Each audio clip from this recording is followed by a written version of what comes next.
question 8. T is an integer such that 7 is less than t, which is less than 15. Write down the greatest number t can be. So the first thing I need to get my head around is what is an integer. An integer is a whole number.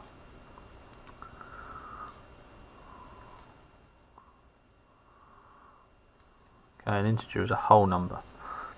So the whole numbers it could be, well, it's got to be greater than 7.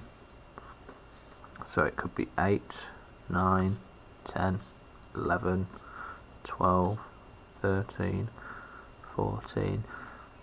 Now, I've wrote down 15, but it says that it's less than 15, so it can't be 15. Okay, if it had an equal sign underneath it, like that, then it could be 15, but the greatest one it can be is 14. Alright, the next part, a little bit tougher. Okay, f and g are both integers, both whole numbers.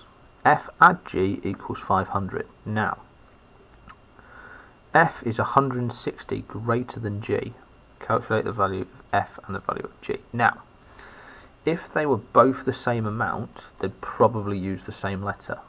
Okay, so if they were both the same amount, it would be 500 divided by 2, which is 250. So each one would be 250. Now, the difference between them is 180.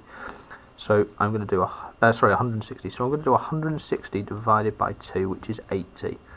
I'm now going to add that and take that away from 250. So 250, add 80, and 250, take away 80. That's 330, and that one's 170. Okay, just double check those, add them together. Okay, you do get 500, so we know that's going to work. Just check the difference between them as well. So 330 take away 170.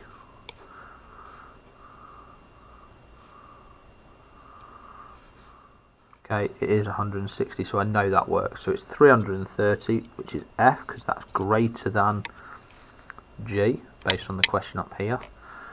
Okay, and therefore g is 170.